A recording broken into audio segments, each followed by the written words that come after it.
on va parler. C'est bon? Allez. On va parler ce soir du coup de foudre. Allez. T'es contente? Alors. On va parler du coup de foudre, mais déjà, je vous préviens d'avance que le coup de foudre, c'est pas que en amour. D'accord? On peut avoir toutes sortes de coups de foudre. On peut avoir un coup de foudre pour un travail, pour un boulot, pour une carrière, ce qu'on appelle en général une vocation, d'accord. On peut avoir un coup de foudre tout simplement pour une robe, d'accord. Quand on voit la robe, on dit ah non mais celle-là il me la faut et qu'on n'a même pas regardé le prix, on passe à la caisse comme ça, mais, ah je sais pas, en fait finalement c'est un coup de foudre qui coûte un peu cher. Bref, on a toutes sortes de coups de foudre et parfois en fait on se lance dans une voie tout simplement parce que, eh bien, tout simplement on l'a ressenti de façon forte, d'accord. Alors on va expliquer c'est quoi un coup de foudre, c'est quoi un coup de cœur et c'est quoi un coup de tête, d'accord. Grâce à la paracha on va voir tous ces éléments. D'abord, est-ce que le coup de foudre existe? On va voir dans la paracha que oui. Est-ce qu'on doit l'attendre? Ben, on va répondre à la question, est-ce qu'il est nécessaire? Qu'est-ce qu'on doit attendre du coup de foudre? Est-ce que c'est quelque chose qui rend la relation plus facile? Ou est-ce qu'au contraire c'est quelque chose qui rend la relation plus vulnérable? Et dans ces cas-là, quels sont les dangers qui nous guettent?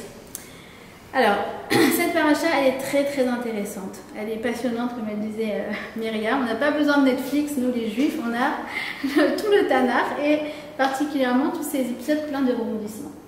Alors, qu'est-ce qui se passe? Eh bien, cette paracha va venir juxtaposer deux types de rencontres, deux types de relations qui ne démarrent pas du tout de la même façon.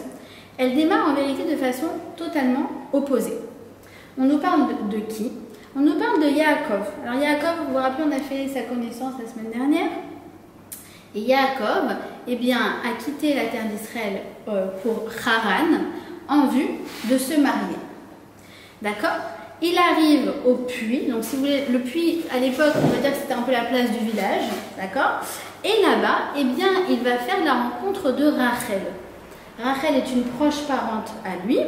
Et en fait, lorsqu'il va la voir, il va avoir une sorte de coup de cœur, d'accord, une sorte de coup de foudre.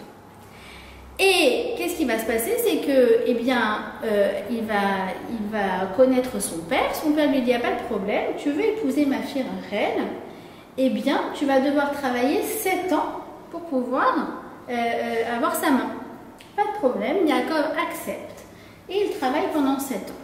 Sauf qu'à l'issue de ces 7 ans, alors que, eh bien, le mariage, la cérémonie du mariage va se dérouler et que le jour tant attendu est arrivé, eh bien, Lavan va faire un subterfuge et il va subtiliser la sœur de Rachel qui s'appelle Léa à la place de Léa sous la roupa.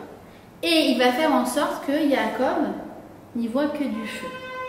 Et donc, en fait, Yaakov ne va pas se marier avec Rachel comme il le pensait, mais il va se marier avec Léa. Et le lendemain, eh bien, il va se rendre compte du pot au rose, du subterfuge, et il va décider de rester marié avec Léa. Et après un temps, il va également se marier avec Rachel. Alors, je sais que cette paracha, quand on rentre dedans, on est toujours très dérangé, principalement nous les femmes. Si vous savez, à chaque fois quand j'étudie soit Rachel, soit Léa, soit la paracha de Vaïtse, après je reçois des messages incendiaires, soit sur l'une, soit sur l'autre. On dirait que vraiment les femmes prennent parti pour l'une et pour l'autre. Je vous demande juste pour cette paracha de mettre un peu le côté sentimental de côté et de vous concentrer vraiment sur les enjeux et sur l'enseignement que la paracha veut nous apprendre. D'accord? C'est un mariage qui a eu lieu il y a 4000 ans. Alors c'est vrai que nous déjà à notre époque on a du mal avec les mariages arrangés, mais en plus de ça, un mariage avec donc, 2 femmes et qui sont sœurs, c'est vrai qu'on a du mal. D'accord? Je vous rappelle juste que les Juifs sont les premiers à avoir mis fin à la polygamie il y a 1000 ans avec l'arrêté de Rabbeinu Gershon. Mais en tout cas, je vous demande vraiment de faire abstraction de tout ce remue-ménage sentimental que je comprends complètement pour essayer vraiment de vous concentrer sur les enseignements de la paracha. D'accord? Alors, on va essayer d'analyser vraiment dans les versets la rencontre entre Yaakov et Rachel. Et vous allez voir qu'en fait, on a l'impression d'assister à un coup de foudre, mais on est très très loin des coups de foudre en mode hollywoodien. On est vraiment, si vous voulez, dans le déroulé de quelque chose qui est très fin, qui est très subtil. Et on va voir comment la chose elle est décrite dans nos psukim, dans nos versets. C'est écrit comme ça. Donc il arrive et il commence à s'entretenir avec les bergers du village. Alors qu'il s'entretient avec les bergers du village, Rachel vient avec le troupeau de son père, car elle était bergère. D'accord? Je vous lis les psukim. Lorsque Yaakov la voit, il voit Rachel, fille de Lavan, il s'approcha, il fit rouler la pierre qui était au-dessus du puits et il fit boire les brebis. D'accord? Et après, c'est écrit qu'il s'est mis à pleurer. Donc, je vous fais l'enchaînement. Il la voit, il fait rouler une pierre et il se met à pleurer. Ça fait pas du tout film hollywoodien, en fait, quand on réfléchit, ça fait très film français. Genre, je comprends pas les enchaînements. Je dis, oulala, qu'est-ce qui se passe? D'accord? Donc, on nous parle d'une vision, puis d'une pierre, puis d'un pleur. D'accord? C'est quoi cette vision? C'est quoi cette pierre? Et c'est quoi ce pleur? On va essayer de comprendre. Hello. Alors, on va d'abord s'intéresser à la pierre et ensuite on va s'intéresser au pleur. On parle de la rencontre de Yaakov avec Rachel. C'est quoi cette pierre? Alors je vous explique le contexte. À l'époque, eh bien, il voulait faire en sorte qu'il n'y ait pas de gâchis d'eau. D'accord? Comme ici en Israël, on va avoir des campagnes Kol Tipa Yichashuva, chaque goutte compte. Eh bien, eux aussi à l'époque, ils avaient la même moudaoud, la même prise de conscience. Et donc, ils se sont dit, ils étaient déjà écolos à l'époque, vous voyez. Et donc, ils se sont dit, il ne va pas gâcher l'eau. Alors, ils se sont mis d'accord, tous les gens du village, pour mettre une pierre très très lourde au-dessus du puits. Tellement lourde qu'il faut qu'en fait, chaque jour, tout le monde donne rendez-vous à la même heure. Ils avaient rendez-vous, on va dire, à midi, tous les bergers. Et c'est seulement tous ensemble qu'ils pouvaient déplacer la pierre et se servir de l'eau dans le puits. D'accord? Mais un tout seul, impossible. Même 10 tout seul, impossible. En revanche, il fallait qu'il y ait tout le village pour pouvoir y arriver. Sauf que vous avez vu les psukim? Il a vu Rachel, et là tout d'un coup, c'est comme Excalibur. Il a sorti l'épée, et ben il a pris la pierre tout seul, il a fait rouler. Qu'est-ce qui se passe là? En vérité, on comprend que quoi? Que le fait d'avoir vu Rachel, eh bien ça lui a donné une force surhumaine.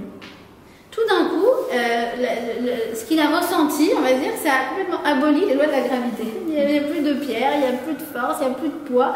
Tout d'un coup, il s'est musclore et il arrive à bouger la pierre. Ça veut dire qu'en fait, ce qu'il a ressenti pour Rachel à ce moment-là, eh bien, ça a complètement sublimé tout le côté affectif, tout le côté psychologique. On voit à quel point, finalement, le côté psychologique, le côté mental, ce qu'on appelle le mental, eh bien, en vérité, ça permet de faire des prouesses physiques qui sont complètement hors normes. Et c'est exactement ce que Yaakov va ressentir au moment où il va rencontrer Rachel. D'accord? D'ailleurs, un peu plus tard, dans quelques psukim après, il y aura écrit que quoi? Il y aura écrit, donc comme je vous ai dit, qu'il va devoir travailler 7 ans pour elle. Mais regardez comment c'est écrit. Ve'yavad Yaakov berachel sheva shanim, ve'iyu be'enav keyamim achadim be'ahavato ota. En fait, il a dû travailler 7 ans pour elle, mais pour lui, à ses yeux, eh bien, ça ne représentait que quelques jours, tellement il l'aimait. D'accord? Ça veut dire que ça abolit les lois de la gravité et ça abolit aussi la dimension temporelle. Je ne sais pas si vous vous rendez compte, en fait, l'inspiration que Rachel lui a donnée à ce moment-là. D'accord? Donc ça, si vous voulez, c'est ce que vient nous enseigner le puits. Que vient nous enseigner le pleur? Le pleur, c'est l'étape d'après. Alors, on regarde, qu'est-ce qu'il dit Rachi? Pourquoi il a pleuré? Eh bien, il a pleuré pour 2 raisons. La première, c'est quoi? Parce qu'en fait, il a vu qu'ils ne seraient pas enterrés ensemble, elle et Yaakov. Et qu'est-ce qu'il a vu également?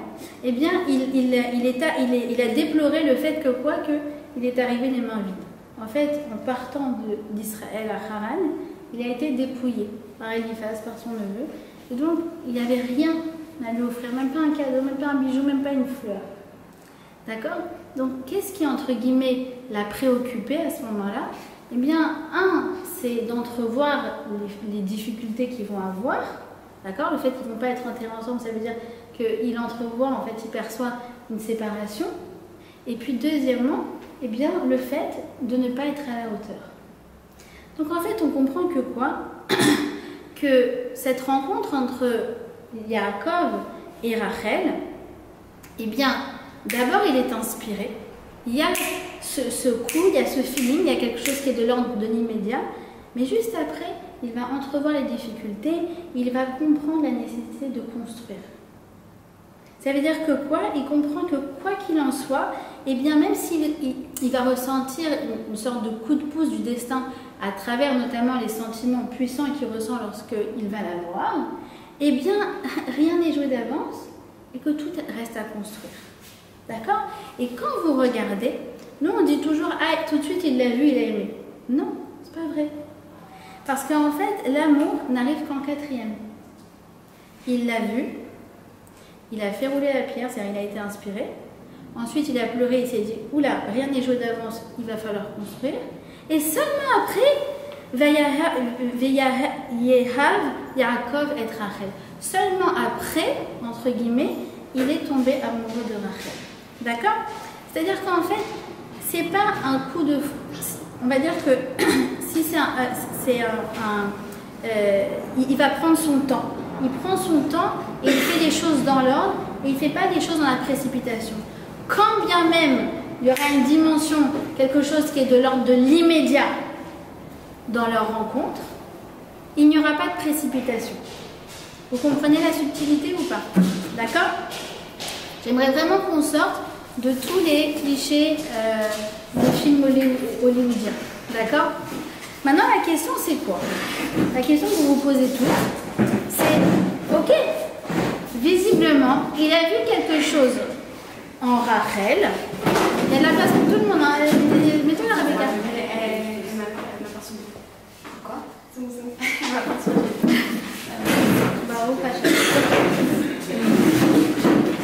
C'est beau pour notre anniversaire, Myriam. Alors, magnifique.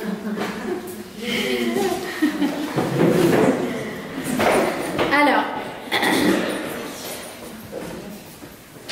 on a compris que quoi? Que quand il l'a vu, eh bien, il a été inspiré, d'accord? Et il a pensé que, eh bien, elle serait l'épouse idéale, d'accord? Mais la grande question qu'on se pose, c'est qu'est-ce qu'il a vu pour concevoir l'idée qu'elle sera la femme idéale? C'est une bonne question. Tout a commencé par une vision. Donc, qu'est-ce qu'il a vu? Qu'est-ce qu'il a perçu? Qu'est-ce qui s'est passé? Quel a été l'enjeu? Alors là, vous allez être un peu déçus. Enfin, pas vous êtes déçus, mais on a l'impression, encore une fois, que la Torah fait un raccourci. Pourquoi? Parce que, qu'est-ce qu'on voit juste avant le fait qu'il soit tombé amoureux d'elle? Eh bien, on voit l'explication. Qu'est-ce qu'il a vu? Eh bien, il y a marqué que quoi? Que Rachel était belle. Et là, on se dit, oh non, c'est comme dans les films hollywoodiens, il a vu qu'elle était belle et donc c'est ça qui a enclenché que... Pas du tout. Encore une fois, la Torah ne fait pas de raccourci. Il n'a pas écrit qu'elle était belle. Il a écrit qu'elle était Yafat, Toar, Ve Tovat Mare. Qu'est-ce que ça veut dire Yafat, Toar, Ve Tovat Mare? Rachid vient nous expliquer. Ça veut dire deux choses. Yafat, Toar, oui, elle avait des beaux traits. C'est vrai. Mais ça reste subjectif, ça reste personnel. Et la beauté des traits, la beauté d'une personne, ça reste à l'appréciation personnelle de chacun. Que ce soit bien clair. Par contre, qu'est-ce qui était spécial qu'il a vu chez elle et qui est de l'ordre vraiment de l'universel, quelque chose qu'on voyait chez Rachel et tout le monde faisait waouh, c'était le fait qu'elle était Tovat Mare. Nous dit Rachid, c'est quoi Tovat Mare? C'est l'éclat du visage. Ce qu'il a vu chez Rachel, c'est qu'elle était une femme radieuse. Elle était une femme souriante.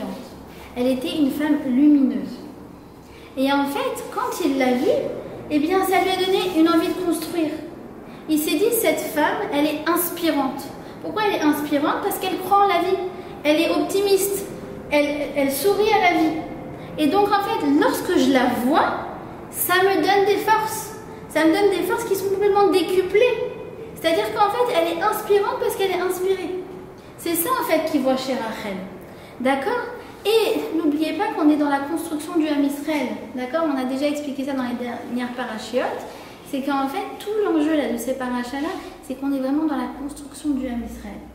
Et donc, il se dit, moi, ce que je veux, en tant que matriarche, en tant que personne qui va donner un ADN spirituel au peuple juif, parce que je veux, c'est un sourire.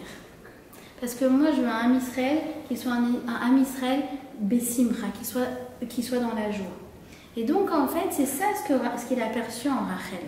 C'est le fait qu'elle avait un visage radieux, qu'elle avait quelque chose de rassurant qui se dégageait dans son visage et quelque chose d'inspirant qui allait donner des forces à toutes les personnes qu'elle allait rencontrer. D'accord? Et c'est ça qu'il a vu chez elle, qui était de l'ordre de l'évidence. C'est-à-dire que quand il a vu, il a compris que son éclat et son sourire, eh bien, ça faisait qu'elle était destinée à être la mère du Ham Israël. Vous avez compris?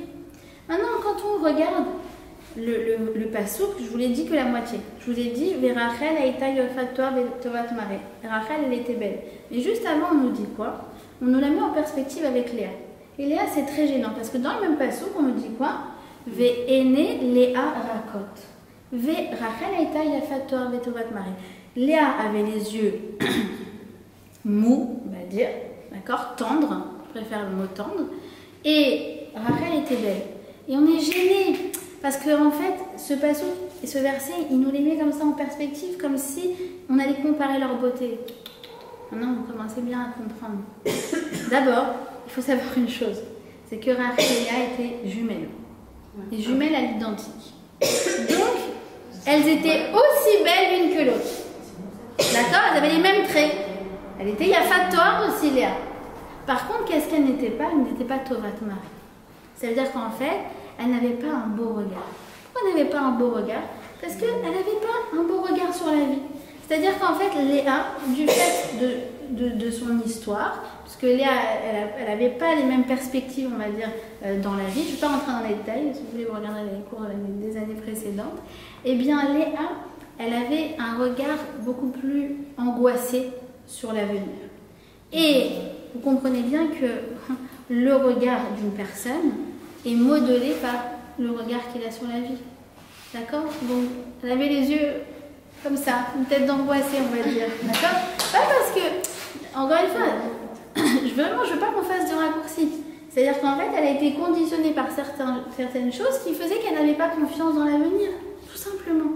Et c'est ça, en fait, qu'il a perçu chez l'une comme chez l'autre, qui a fait qu'avec Rachel, il avait envie de construire parce qu'elle lui donnait confiance dans la vie. D'accord?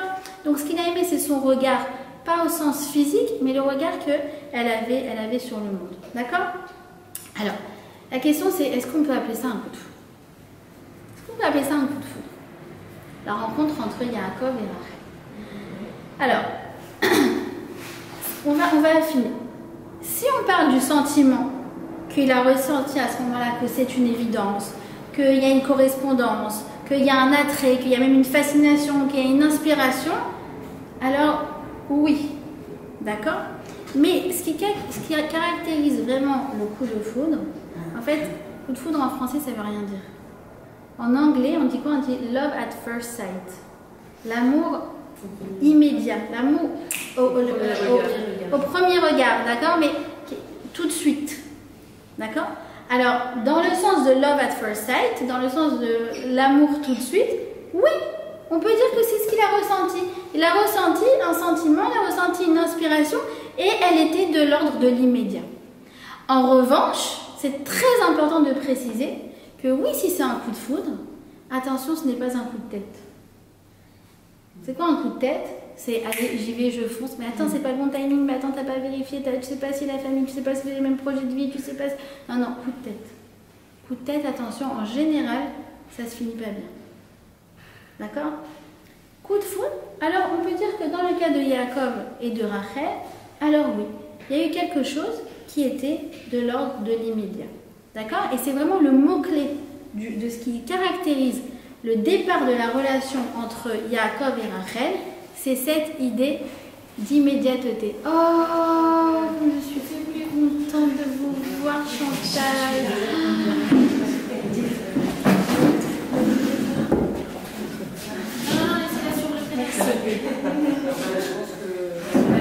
Alors, pour celles qui ne connaissent pas Chantal, Chantal est le pilier du cours. Outre le fait qu'elle est la doyenne du cours. D'accord? La question. Chantal, vous allez me dire ce que vous en pensez. Parce qu'en fait, c'est elle la vraie rabbinite, c'est pas moi. C'est ça que je veux savoir. Le sujet, c'est amoureux. C'est le coup de foudre. Je suis toujours amoureuse. Maintenant, j'aimerais vous poser une question. Est-ce que ce coup de foudre, ça veut dire l'immédiateté du premier instant, est-ce que c'est nécessaire? Pas forcément. Nous disent nos sages qu'en vérité, la rencontre entre Yaakov et Rachel, où il s'est passé quelque chose de l'immédiat, c'est presque l'exception qui confirme la règle. Pourquoi je vous dis ça? Parce qu'en fait, il y a des fois, des personnes avec qui je parle, en l'occurrence, on a passé un Shabbat très intéressant ce Shabbat. Donc c'était un Shabbat avec des personnes célibataires. Et donc en fait c'était hyper intéressant de parler avec chaque personne et de comprendre un petit peu c'était quoi les enjeux. Et une des choses qui revenait souvent, c'est qu'en fait, ce que je disais, voilà, après ça vaut ce que ça vaut, mais il y a certaines filles à qui j'ai dit, plutôt que d'aller chercher un garçon ailleurs, chercher à rencontrer encore une nouvelle personne, une nouvelle tête, et vous ne savez pas vraiment sur qui vous allez tomber, etc. Pourquoi ne pas vérifier déjà dans le réseau d'amis, de collègues, de proches que vous connaissez, si finalement il n'y a pas un moyen de repercevoir cette personne d'une façon différente, d'accord? De construire en fait à partir d'une amitié. Et en fait, les filles, parfois, elles me disent mais non, mais c'est pas possible. Alors moi, je leur dis voilà, par exemple, oui, je vois que vous êtes copains.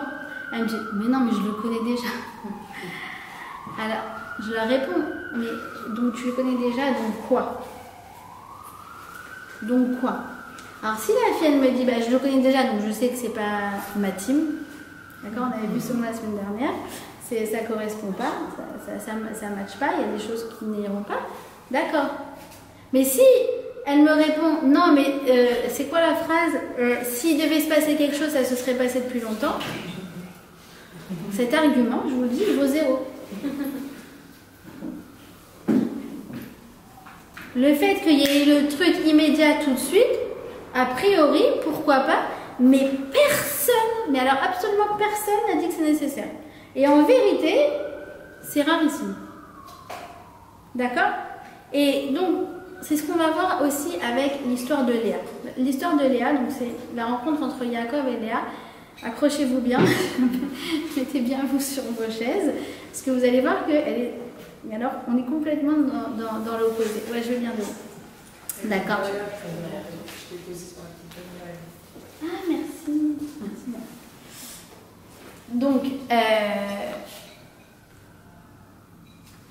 comme je vous ai dit, cette idée d'immédiateté, elle est rarissime.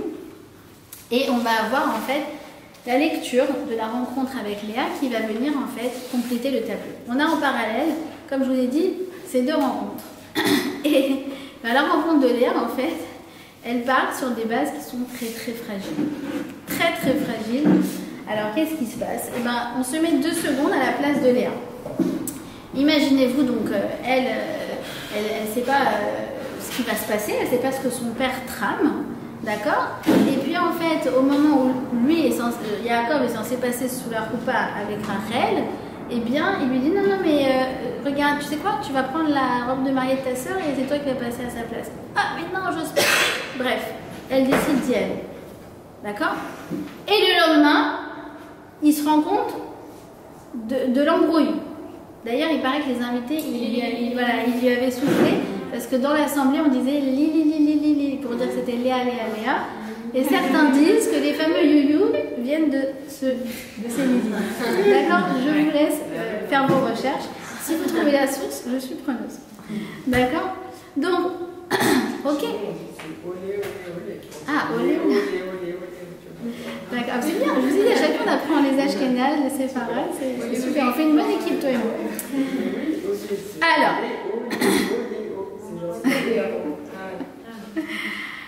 Alors, qu'est-ce qui va se passer? C'est que vous comprenez bien que c'est un mariage qui démarre absolument sur les chapeaux de roue. Est-ce que vous comprenez que du point de vue de Yaakov, il n'y a pas d'engagement affectif? Elle est mariée avec quelqu'un qui n'a aucun engagement émotionnel pour elle. D'accord? Et en fait, Léa va tomber enceinte. Et ses premiers enfants, on va leur donner des noms un peu rastratiques. Le premier, c'est qui? C'est Réhouven. Alors imaginez-vous, on est toutes à la Brit Mila de Réhouven. Mazel tov, Léa, tu es un bébé, oui, comment il s'appelle? Il s'appelle Réhouven. Oh, c'est joli. Oui, Réhouven, ça veut dire au revoir, parce que Hachem a vu que je n'étais pas aimée. Mazel tov, Léa. Elle va continuer avec Shimon. Shimon. Alors, on dit Mazel Tov, on arrive l'année d'après, on est un peu toutes comme ça mal à l'aise, on ne va pas faire de gaffe. Et là, elle nous dit non, vous savez pourquoi j'ai appelé Shimon? Pourquoi, Léa? Parce que Shimon, Shama, il a entendu que j'étais détestée. Alors, j'aimerais quand même faire une parenthèse sur cette idée qu'elle est détestée. Il a marqué 2 fois Vayaré Hachem qui s'énoua Léa. Et donc une première fois, une deuxième fois, il est marqué le Seigneur a entendu que j'étais Sénoua, qu'on a traduit en français par le mot dédaigné. D'accord? J'aimerais quand même ouvrir une parenthèse. À aucun moment, que ce soit bien clair, Yaakov a détesté Léa. D'accord? C'est impossible. Halachiquement parlant, éthiquement parlant, c'est impossible de se retrouver dans cette situation-là. Mais on va dire que c'est ce que Léa ressentait. C'est-à-dire qu'en fait, c'est comme si la Torah, avec une sensibilité incroyable, vient te dire, regarde, je vais te dire quel est le sentiment de Léa et je le valide. D'accord? Exactement comme par exemple un enfant qui serait venu au monde avec une mère très fatiguée, qui ne s'est pas investi émotionnellement, qui a eu du mal à s'attacher à son enfant, ça arrive, d'accord? Alors l'enfant, il va dire, je ne suis pas aimé. Alors, bien sûr qu'elle l'aime, mais les démonstrations d'affection étant manquantes, pour raison X, Y ou Z, eh bien, l'enfant, c'est indéniable, c'est ce qu'il ressent. D'accord? Ou bien, par exemple, dans la fratrie aussi, souvent les aînés, ils ont beaucoup de responsabilités sur les épaules. D'accord? Alors, on va parfois entendre ah, mais maman, elle n'est jamais contente de moi. Bien sûr qu'elle est satisfaite, mais comme pour elle, c'est acquis que voilà, cet enfant, il aide ou il est toujours très volontaire, etc. Alors, elle ne va pas forcément l'acclamer comme il faut. Et donc, en fait, le sentiment que l'enfant a d'insatisfaction, il est indéniable. Donc, quand on dit Hachem a vu, en fait, il a vu le ressenti de Léa. D'accord? Donc, voilà, ces 2 premiers prénoms, pour nous, c'est un peu un coup de poing dans le ventre. Et dans le fond, c'est un peu un constat, si vous voulez, que Léa, elle fait de son début de mariage. D'accord? Et en fait, il va y avoir une prise en main de Léa. Il va y avoir des choses qui vont se passer. Elle va en fait commencer à tisser du lien avec son mari. Ça va commencer avec qui? Ça va commencer avec la naissance de son 3e enfant, qu'elle va appeler Lévi. Lévi vient du mot l'élavot. L'élavot veut dire accompagner. Alors pourquoi elle l'appelle Lévi?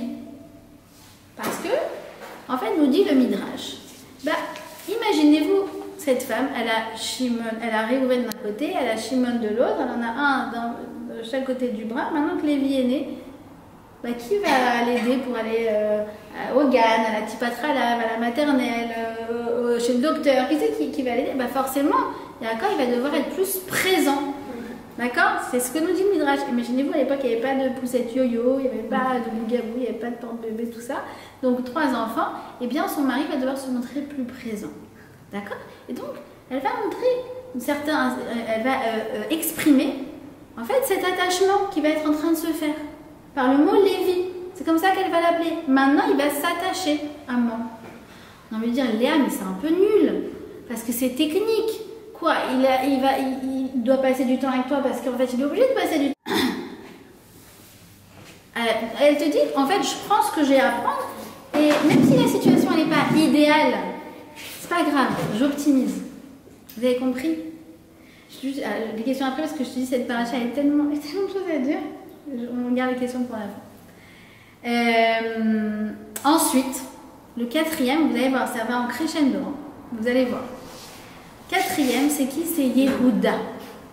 Yehuda, c'est tout d'un coup, elle dit Apamodé Hachem. Ah, maintenant je remercie Hachem. Maintenant je remercie Hachem.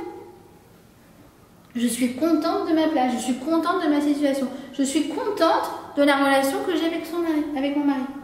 Vous vous rendez compte? C'est-à-dire qu'en fait, on a une Léa qui est en train de tisser du lien et qui est en train de se satisfaire de ce lien qui, à la base, n'est pas idéal, loin d'être idéal, qui n'est toujours pas idéal, mais c'est déjà pas mal. D'accord? Et alors, le cinquième enfant, il va s'appeler Issachar. Cinquième enfant, il va être né d'une union qu'elle va avoir avec son mari.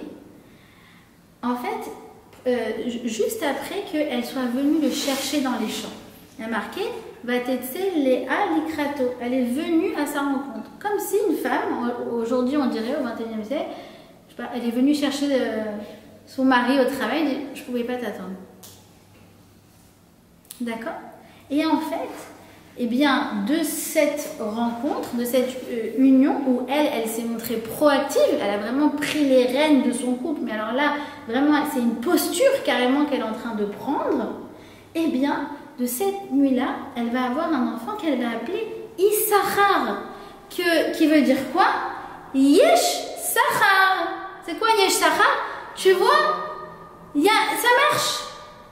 Je suis en train de vraiment construire quelque chose, je suis en train de goûter les fruits de l'investissement que je suis en train de donner. Yesh Sachar. Il y a un salaire, il y a une récompense, il y a un résultat à mes actes. D'accord? Elle est très très forte cette Léa. Vous êtes d'accord avec moi? Et en fait, Léa, entre parenthèses, vous savez, dans le Eshet Raïl, chaque verset représente une des femmes de la Bible. D'accord? Eh bien, Léa, elle est représentée par le verset qui est Darshat Tsemer ou Fishtin. C'est quoi Darshat Tsemer ou Fishtin? Elle va très très loin même, elle prend les devants pour aller chercher de la matière brute pour construire, pour tisser. Elle va chercher du lin et de la laine. Elle tisse et elle va chercher loin pour tisser. C'est pour ça que j'ai employé le mot tisser du lien avec son mari. Parce que c'est pareil. Léa, elle va tout faire pour tisser du lien avec son mari et elle va prendre les devants. Elle va être proactive. En vérité, Léa nous dit encore une fois, c'est pas que le coup de foudre en amour, c'est pas que les relations dont on est en train de parler, c'est tous les domaines de la vie. Léa nous donne un conseil. Au lieu d'accuser en disant ah ben il n'est pas assez investi, il faut se responsabiliser. Au lieu de chercher des coupables, cherche des solutions. Au lieu de te plaindre, vois comment toi tu peux changer la situation. C'est très très fort, d'accord? Donc finalement on pourrait dire que l'amour entre Yaakov et Léa, entre guillemets, il est moins romantique, mais dans le fond, elle a un avantage, Léa. C'est qu'elle a conscience que dans le couple, rien n'est acquis et tout est à construire. Parce qu'elle n'avait pas ce coup de pouce du destin. Donc elle a été obligée de se relever les manches. Vous avez compris? En vérité, c'est ça le secret, c'est de comprendre qu'en amour, dans tout projet qu'on veut qu'il soit pérenne, tout est toujours à construire. D'accord? Vous savez, quand un couple se marie, alors on leur fait une bracha sous la choupa. C'est une bracha qui est très curieuse. On leur dit, on leur souhaite d'être, alors je vous le dis en hébreu, après je vais vous le traduire, on leur souhaite d'être un binyan adéad. C'est quoi un binyan adéad? Alors, c'est une construction permanente. Qu'est-ce qui veut dire le mot permanente? En fait, il veut dire deux choses. C'est ça ce adéad. Ça veut dire que permanente, il faut construire en permanence. Et quand on dit permanent, ça veut dire que c'est permanent, c'est pérenne, c'est éternel, c'est pour toujours. En vérité, vous avez compris quoi? Quand on leur fait cette bracha-là, on leur dit, si tu veux que ton couple il soit pérenne, il faut construire en permanence. C'est ça cette idée de binyan adéag. Et en vérité, Léa, elle n'a pas eu d'autre choix que de le comprendre dès le départ. D'accord? Donc, ce fameux coup de foudre, d'accord, immédiat. Je vais vous donner un machal, je vais vous donner un exemple. C'est comme si vous voulez, un couple, eh bien, ils avaient hérité d'un terrain, d'accord? Le terrain, il est là, il est gratuit, et c'est sûr, il sera là. Donc, en fait, le couple, c'est le coup de foudre, on va dire, cette évidence, cette immédiateté, c'est comme si c'est, ah, mais c'est sûr qu'on doit être ensemble. Oui, mais, d'accord, tu dois être là, tu dois être avec elle. Mais c'est un terrain en friche, c'est pas une maison. Ça veut dire, oui, c'est là, mais tout reste à construire. Vous avez compris ou pas? Il y a ce petit coup de pouce du départ, mais de toute façon, no matter what, c'est à toi de relever tes manches. D'accord? En fait, si vous voulez, cette paracha nous parle de ces deux relations qu'elle nous met en parallèle, elle nous met en perspective. Pas pour nous dire qu'il y a des, on va dire qu'il y a des couples, il y a Rachel et Yaakov, et des couples Léa et Yaakov. Non. C'est jamais binaire dans la vie, c'est jamais noir ou blanc, c'est jamais ou ça ou ça. Alors, petite parenthèse, parce que je leur ai raconté ça ce Shabbat. Ce que je leur ai dit, c'est que mes grands-parents font exception à la règle. Parce que pour le coup, je parlais de mes grands-parents paternels et maternels, d'accord, et qui sont vraiment, pour le coup, deux opposés, et on se retrouve vraiment dans Yaakov et Rachel et Yaakov et Léa. Alors je vous le dis comme ça en 2 minutes, parce que ça nous a fait bien rire ce Shabbat. Première rencontre, donc mes grands-parents maternels, en Tunisie, à la Goulette, d'accord. C'est une sorte de shtetl polonais, tu vois, c'est le même genre. Mais il fait un peu plus chaud. Alors, un jour, donc, le transistor, c'est la radio. Le transistor se casse, parce que j'entends encore mes grands-parents qui racontent. Le transistor, il s'est cassé. D'accord. Et donc, on appelle un technicien pour réparer la radio, pour réparer le transistor. D'accord. Ça, c'était chez ma grand-mère. Donc, c'est son père qui appelle un technicien. Qui est le technicien qui arrive? Et ben, un petit gringalet, donc mon grand-père, qui n'a pas fait d'études, qui était orphelin, qui n'avait pas de sous, qui était voilà, qui avait appris vaguement à réparer des radios pour gagner de l'argent pour subvenir aux besoins de sa famille.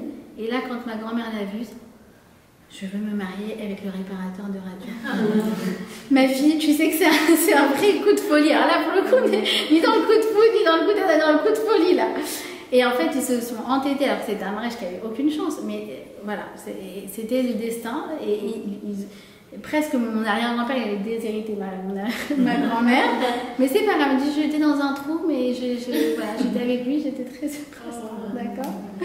Alors, on a un peu, voilà, si vous voulez, le côté Yaakov et Rachel, et de l'autre côté, vous allez me demander rien, non, mais parce que quand j'y pense, je trouve ça tellement drôle, c'est extrême. De l'autre côté, donc mon grand-père paternel, très cartésien, d'accord, tunisien aussi, mais c'est un ashkénaze parmi les Tunisiens, mais je sais que ça peut exister. Et comptable, qui avait une école de comptabilité, autodidacte, d'accord, très rationnel. Alors un jour, il s'est dit, il faut que je me marie. Alors vous savez qu'est-ce qu'il a fait? Alors il a fait une sorte de tableau Excel, il n'y avait pas de tableau Excel, il a pris une feuille, il a fait un tableau, vraiment. Et il a noté des jeunes filles de Tunisie.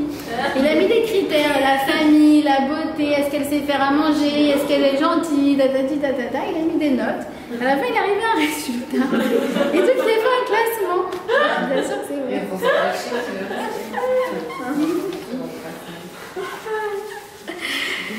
Résultat. Ma grand-mère n'était pas la première. C'était la deuxième. La première, elle a refusé, elle a dit, mais c'est quoi, c'est un tableau en classement, mais ça va pas. Et ma grand-mère, elle a dit oui. Et à chaque fois qu'ils se disputaient sur un livre, elle disait, eh ben, je la comprends, elle t'avait envoyé ma lettre.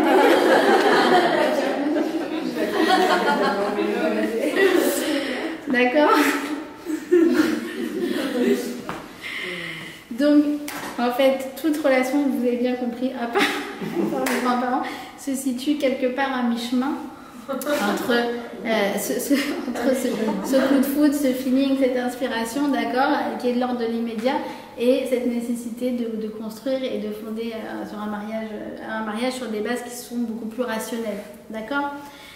Ça veut dire que, voilà, ce que j'aimerais clarifier avec vous, c'est que le coup de foudre n'est pas forcément nécessaire. Le coup de foudre, on a dit, c'est de l'immédiat. Il y a une chose qui est nécessaire, par contre, pour construire un couple, c'est le coup de cœur. C'est quoi le coup de cœur? Le coup de cœur, c'est un feeling. Peu importe, d'abord, comme je vous ai dit, pas obligé de venir tout de suite. Et après, chacune va le définir comme elle veut. Et un feeling même minime, ça suffit pour pouvoir construire. Mais ça, c'est nécessaire. C'est-à-dire que si un feeling est absolument absent, en mode, écoute, je ne ressens absolument rien pour lui, je ne ressens absolument rien pour elle, alors next. On ne fait pas de dégâts et on passe à autre chose. C'est quoi ce feeling? Dans le langage de la chassidoute, on appelle ça le chen. Le chen, il est nécessaire pour construire une relation. Maintenant, j'aimerais clarifier avec vous ce que c'est ce chen. D'abord, je voulais dire en mode Rav Eli Lemel. D'accord? Je paraphrase un peu ce qu'il dit. Mais en gros, il dit comme ça. Il dit, si il s'approche de toi et que tu n'as qu'une envie, c'est de t'enfuir à l'autre bout de la pièce, je suis d'accord avec toi qu'il y a zéro feeling. Il y a zéro attirance et il vaut mieux passer à autre chose. D'accord?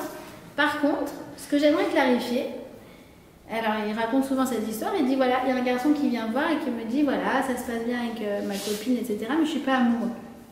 Alors il pose la question, mais c'est quoi pour toi être amoureux? Alors il répond, bah, c'est l'estomac qui se noue, c'est des frissons, j'ai chaud. Alors, le mec il dit, donc pour toi être amoureux, c'est avoir exactement les mêmes symptômes que la grippe. D'accord? Ça veut dire, à un moment, il faut revoir un peu ce qu'on a vu dans les films, ce qu'on peut penser que normalement tout le monde ressent, ou ce que notre copine nous a raconté, ou quelque chose que quelqu'un aurait pu ressentir lorsqu'il était jeune, etc. Il faut essayer de relativiser tout ça, et un feeling, mais même minime, eh bien, ça peut être une bonne base pour construire. C'est exactement ce qu'elle nous dit, cette paracha. D'accord? Maintenant, on va essayer d'aller un petit peu plus loin. Parce que comme je vous ai dit, eh bien, la nécessité d'avoir les deux, le coup de cœur et la nécessité de construction, eh bien, en fait, c'est quelque chose qui est valable pour tout projet. D'accord? Il faut qu'il y ait... Alors, et ça, je vais vous expliquer, en fait, ce que nous dit le Rav Kook. Il faut toujours que dans un projet, il y ait une pertinence du présent et une pertinence de l'avenir. Et ces deux dimensions-là, elles sont incarnées dans notre paracha par Rachel et par Léa. En fait, ce sont deux critères que je vais devoir prendre en compte pour m'engager dans un projet. Un, pourquoi je fais ce choix maintenant? Et deux, vers quoi ça me mène? D'accord? Par exemple, on choisit une école pour un enfant. Alors, c'est important que, un, il se sente bien, d'accord? Et deux, qu'il y ait des bonnes débouchés, d'accord? Ou bien, par exemple, une carrière. C'est important pour moi, je ressente que ça correspond un peu à ma vocation, et en même temps, c'est important qu'il y ait des perspectives d'évolution, d'accord? Ou encore, dans le couple, c'est important qu'il y ait un certain... apport mutuel, un certain épanouissement, et en même temps, il faut que nos projets de vie y correspondent. D'accord? C'est-à-dire qu'en fait, tout projet a nécessairement besoin des deux. D'accord? Alors, qu'est-ce qui se passe? C'est qu'il dit, Rav Kook, il dit, c'est quoi une crise? Eh bien, une crise, c'est quand justement il y a un présent, mais qui s'arrête et il y a une brisure avec l'avenir. D'accord? Comme quand on a eu le corona, d'accord? La crise du corona, on a appelé ça la crise du corona, pourquoi? Parce qu'en dehors de la crise sanitaire, on a tous eu peur pour l'avenir. Tout d'un coup, on ne savait plus de quoi demain était fait. Vous voyez ce que je veux dire? Et l'idéal d'un projet, c'est qu'on s'y sente bien et à la fois, on sente que ce soit également porteur pour l'avenir. Alors, il dit comme ça, donc le Rav Kook, qui rapporte dans son Mahamar, il rapporte que, en fait, Yaakov, eh bien, il a épousé deux femmes parce qu'en fait, il devait intégrer les deux dimensions en lui. D'accord? Les deux dimensions, c'était quoi? La dimension, alors il dit du dévoilé, la dimension du caché, c'est en fait la dimension du présent, de l'immédiat, et la dimension du futur et du voilé, du masque et du futur, par excellence, c'est parce qu'on ne le voit pas. D'accord? Alors, qu'est-ce qui se passe? C'est comme je vous dis, Rachel, eh bien, il y a cette immédiateté, il y a cette visibilité, il la voit et il comprend, etc. Chez Léa, en fait, eh bien, Léa, comme on a dit, elle a une tête d'angoissée, mais pourquoi? Parce qu'en fait, Léa, elle est tournée vers l'avenir. Vous avez compris? Et donc, en fait, l'une et l'autre, elles vont incarner cette idée-là. Et Yaakov, qui va venir fonder le Ham Israël, qui va fonder le peuple juif, eh bien, il va devoir incarner, intégrer ces deux dimensions-là. D'accord? Alors, justement, on comprend que quoi? Que si on est, entre guillemets, trop Rachel, on est trop dans l'immédiat, qu'est-ce que ça va donner comme travers? Eh bien, par exemple, on va avoir du mal à s'engager dans des études difficiles ou des longues études parce qu'on se dit ah non, j'ai pas la force maintenant. Oui, mais alors comment tu vas avoir ton diplôme à la fin? D'accord? Quand on est trop Rachel, bah justement, on pourrait avoir tendance à rester avec un garçon en se disant mais là je kiffe maintenant, mais oui, mais t'as pas, tu sais pas si ça correspond. Oui, mais sûrement peut-être il va changer, on verra. Mais attends, il faut se poser la question de l'avenir. Il faut intégrer l'avenir dans ton présent. D'accord? Léa, c'est le contraire. Léa, elle est toujours sur la construction, sur la permanence, mais très peu centrée sur le présent. D'accord? Donc c'est quelqu'un qui va, par exemple, s'engager pour le coup dans de très longues études en disant c'est pas grave, je souffre maintenant, mais je kifferai dans 10 ans. Attends, c'est quand même ça peut être dommage, ça peut être un gaspillage. D'accord? On dit en hébreu la savlanout. La savlanout, c'est la patience. Dans le mot savlanout, il y a le mot sével. Elle est capable de souffrir pour pouvoir arriver en fait à ses fins. Oui, mais du coup, c'est quoi le travers celles qui sont entre guillemets trop Léa? C'est justement de ne même pas tirer profit de l'instant présent. De ne même pas se poser la question, mais est-ce que ça m'apporte vraiment cette relation? Non, non, je suis sur la construction. D'accord? Alors, ce qui est très intéressant, c'est que Rachel et Léa, eh ben, elles vont s'inspirer l'une de l'autre. Elles vont beaucoup apprendre l'une de l'autre. D'accord? Comme je vous ai dit, il faut sortir des clichés où elles sont là, elles sont concurrentes, etc. Si vous regardez dans les cours des années précédentes, on voit que ces deux sœurs qui font preuve d'une solidarité à tout casser. D'accord? Alors, qu'est-ce qui va se passer? Regardez, on a dit que Léa, elle va apprendre à profiter du présent. Comment on le voit? Quand elle va appeler son fils Yehuda, elle dit, regarde, tu sais quoi? C'est vrai que je suis encore en train de tisser du lien. Je sais que c'est encore tout reste à construire, mais j'apprends à dire merci. J'apprends à profiter de l'instant présent. C'est très puissant. Et regardez, Rachel, qui elle va attendre longtemps avant d'avoir son premier enfant, 12 ans, imaginez-vous. Et bien quand elle va avoir son enfant, alors là pour le coup tu te dis ah mais alors elle va l'appeler merci, je kiffe. Et bien comment elle l'appelle? Yosef. Ah voilà, là j'ai un enfant mais j'espère qu'Hachem m'en rajoutera un autre. Mais toi qui es madame présente, tout d'un coup tu te tournes vers l'avenir. D'accord? Donc vous avez compris en fait, c'est que Yaakov, eh bien, il va venir intégrer ces deux dimensions pour pouvoir construire tout le peuple juif, pour qu'on ait, nous, à l'intérieur de nous, dans notre patrimoine spirituel, ces deux dimensions qu'on va pouvoir intégrer dans tout projet. D'accord? Alors, je terminerai, on a encore du temps, ça va? Voilà, je terminerai encore sur encore une idée. D'abord, la première, c'est quoi? C'est comment construire. D'accord? Comment construire? Alors, pour ça, eh bien, il y a le Rav Pinchas Friedman qui nous donne, à partir de la paracha, qui va nous donner en fait des outils, un outil principal pour pouvoir construire. Il nous dit quoi? Il nous dit qu'en fait, ces deux couples, Yaakov et Léa et Yaakov et Rachel, en vérité, ils incarnent deux dimensions de la relation entre Dieu et le peuple juif. D'accord? Alors, en fait, souvent, eh bien, le peuple juif et Dieu, ça s'apparente à un couple où nous sommes la Kala, d'accord? Qui renvoie à certains versets du Shir HaShirim, beaucoup d'analogies qui sont faites dans la Torah où nous, on est la Kala et Dieu est notre Khatan. D'accord? Eh bien, il y a parfois Léa qui vient vers Yaakov et parfois Yaakov qui vient vers Léa. Et parfois Rachel qui vient vers Yaakov et parfois Yaakov qui va vers Rachel. Qu'est-ce qu'il nous dit en fait? Il nous dit qu'il y a deux dimensions qui sont incarnées dans la Torah par deux versets qui ont l'air contradictoires. Okay, le premier c'est quoi? C'est Shuvu Elai ve Ashuva Elechem.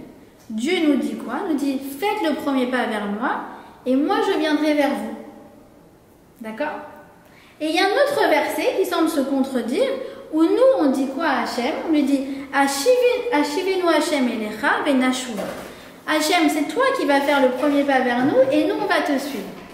En gros, c'est quoi? C'est que même dans la spiritualité, parfois il faut être Rachel et parfois il faut être Léa. C'est quoi être une Léa? C'est mettre en mouvement. En disant, moi je vais chercher Dieu. Allez, tu sais quoi, je comprends pas Shabbat, mais allez, je me mets à faire Shabbat. Sans rien attendre. Je le fais. Parce que Hachem m'a demandé, parce que c'est comme ça que je vais avoir un lien de proximité avec lui. Et parfois, il faut être, à l'inverse, il faut être Rachel. C'est quoi être Rachel? C'est Hachem, envoie-moi mon khatan et je te promets que je vais construire un foyer plein d'amour et plein de spiritualité. Envoie-moi une maison, une belle maison, et je te promets qu'il y aura plein de cours de Torah. Et envoie-moi un enfant, et je te promets que je vais lui apprendre à créer un lien avec toi, etc. D'accord?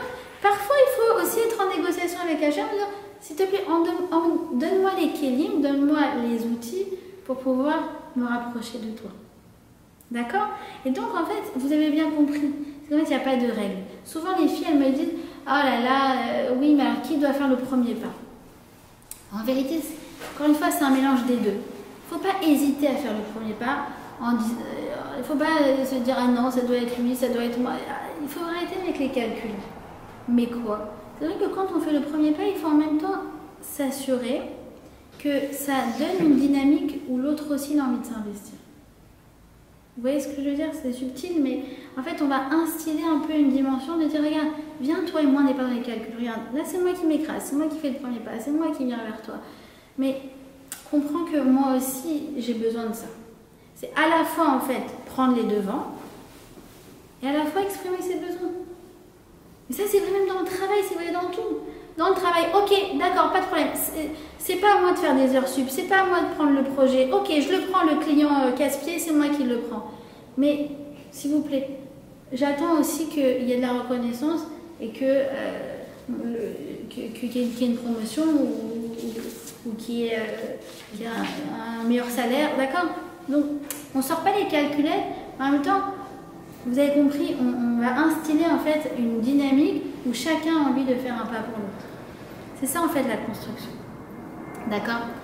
Alors, j'aimerais aussi parler de quelque chose dont on a beaucoup parlé à ce Shabbat, en termes de qui est censé faire le premier pas.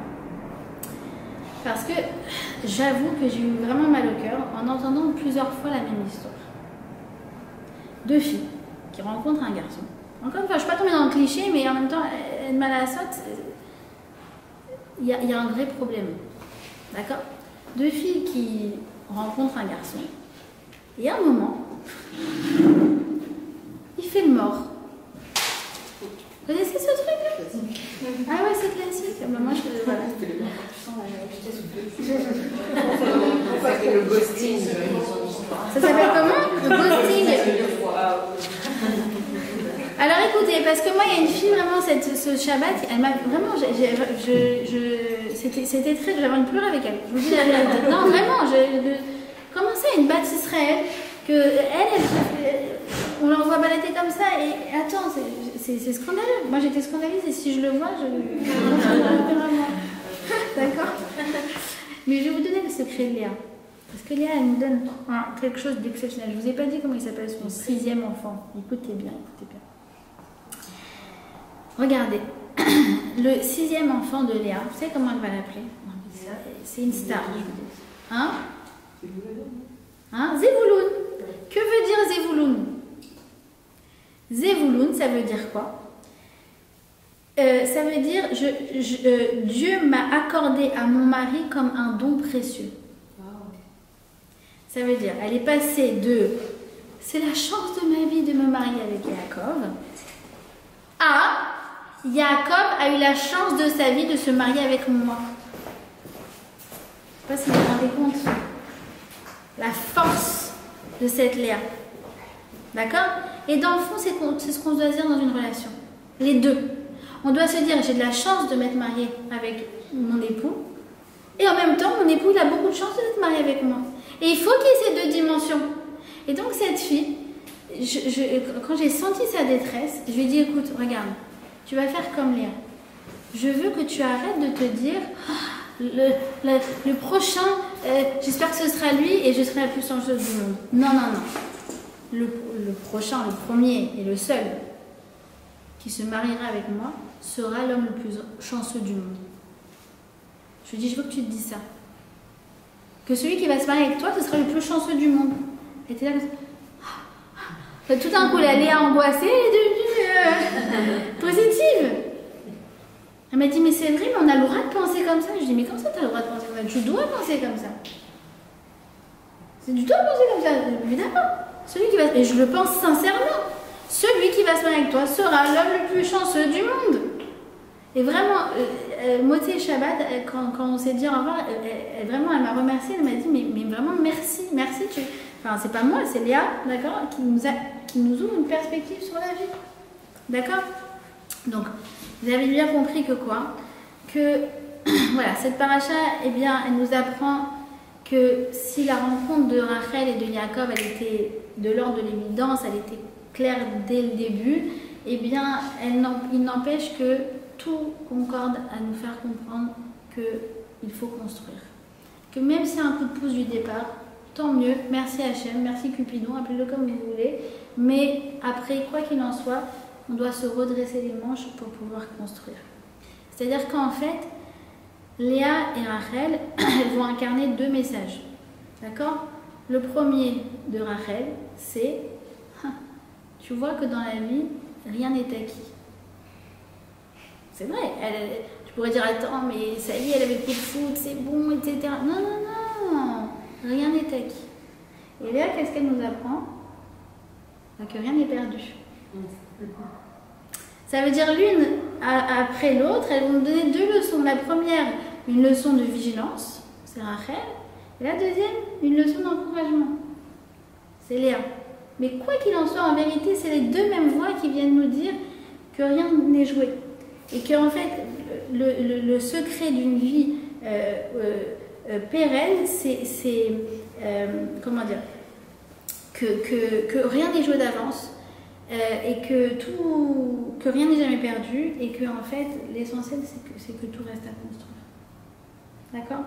Donc ça c'est vrai dans tout, c'est vrai dans les amours, c'est vrai dans la carrière, c'est vrai dans le boulot, c'est vrai avec les enfants, c'est vrai avec les études. En fait, rien n'est jamais acquis, rien n'est jamais perdu, rien n'est joué d'avance et tout reste à construire.